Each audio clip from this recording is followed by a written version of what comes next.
നിയമസഭാ തെരഞ്ഞെടുപ്പിലുള്ള സ്ഥാനാർത്ഥി പട്ടികയ്ക്ക് അന്തിമ രൂപം നൽകാൻ കോൺഗ്രസ്. തെരഞ്ഞെടുപ്പ് സമിതി യോഗം വൈകുന്നേരം ഡൽഹിയിൽ ചേരും. സ്ക്രീനിംഗ് കമ്മിറ്റി അധ്യക്ഷൻ മധുസൂദൻ മിസ്ത്രി ഉൾപ്പെടെയുള്ളവരുമായി കേരളത്തിലെ നേതാക്കൾ ചർച്ച ചെയ്യുമെന്നാണ് മനസ്സിലാക്കുന്നത്. ഡാൻ കുര്യൻ വിവരങ്ങളുമായി ചേരും. ഡാന് എം പിമാർ മത്സരിക്കണം എന്നുള്ള നിർബന്ധത്തിലാണ് സുധാകരൻ. ഒപ്പം ജി സുധാകരന്റെ അമ്പലപ്പുഴയിലെ സ്ഥാനാർത്ഥം, എൽദോസ് കുന്നപ്പള്ളിയുടെ സ്ഥാനാർത്ഥമൊക്കെ പ്രധാന ചർച്ചകളിൽ ഒന്നാണ്. എന്താണ് മനസ്സിലാക്കേണ്ടത്?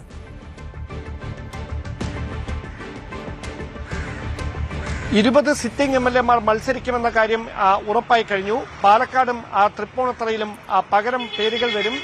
പാലക്കാട് രമേശ് പിഷാരടിയുടെ പേരിന് തന്നെയാണ് മുൻതൂക്കം. തൃപ്പൂണിത്തറയിലേക്ക് ഒരുപക്ഷെ എം ലിജുവിന് നറുക്ക് വീണേക്കുമെന്നുള്ള സൂചനകളാണ് ഇപ്പോൾ പുറത്തുവരുന്നത്. അമ്പലപ്പുഴയിൽ ജി സുധാകരൻ സ്വതന്ത്രനായി മത്സരിക്കുന്ന സാഹചര്യമുണ്ടായാൽ UDF പ്രത്യേകിച്ച് കോൺഗ്രസ് സ്ഥാനാർത്ഥിയെ നിർത്താതെ ജി സുധാകരനെ പുറത്തുനിന്ന് പിന്തുണയ്ക്കാനുള്ള ഒരു സാഹചര്യമാണ് നിലവിൽ. അത്തരത്തിലുള്ള ആലോചനകളാണ് പുരോഗമിക്കുന്നത്. ഏറ്റവും ആകാംക്ഷ ഉണർത്തുന്ന കാര്യം MPമാർക്ക് മത്സരിക്കുന്നതിൽ ഇളവ് ലഭിക്കുമോ എന്നതാണ്. അതിൽ തന്നെ KC വേണുഗോപാൽ മത്സര സന്നദ്ധനായി രംഗത്ത് വരുന്ന ഒരു പശ്ചാത്തലമുണ്ടായാൽ മറ്റ് 5 5-ലധികമോ MPമാർ കൂടി സമാനമായ ആഗ്രഹം പ്രകടിപ്പിച്ചുകൊണ്ട് രംഗത്തെത്തിയിട്ടുണ്ട്. അതിൽ തന്നെ കെ സുധാകരൻ, MK രാഘവൻ, അടൂർ പ്രകാശ് തുടങ്ങിയവർ നേരത്തെ മുതൽ തന്നെ ഹൈക്കമാൻഡിന് മുന്നിൽ ഈ ആവശ്യം വെച്ചവരുമാണ്. എന്തായാലും ഇന്ന് വൈകുന്നേരം നടക്കുന്ന കേന്ദ്ര ഇലക്ഷൻ കമ്മിറ്റി യോഗത്തിൽ ഇതുമായി ബന്ധപ്പെട്ട ഒരു തീരുമാനമുണ്ടാകും.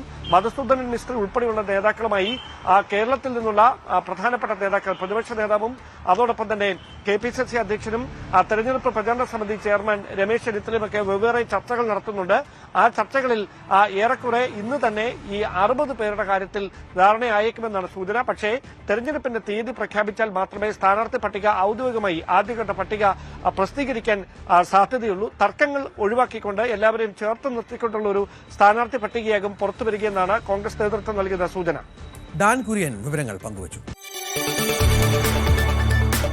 കൂടുതൽ വാർത്തകൾക്ക് News 18 Keralam YouTube channel subscribe ചെയ്യുക.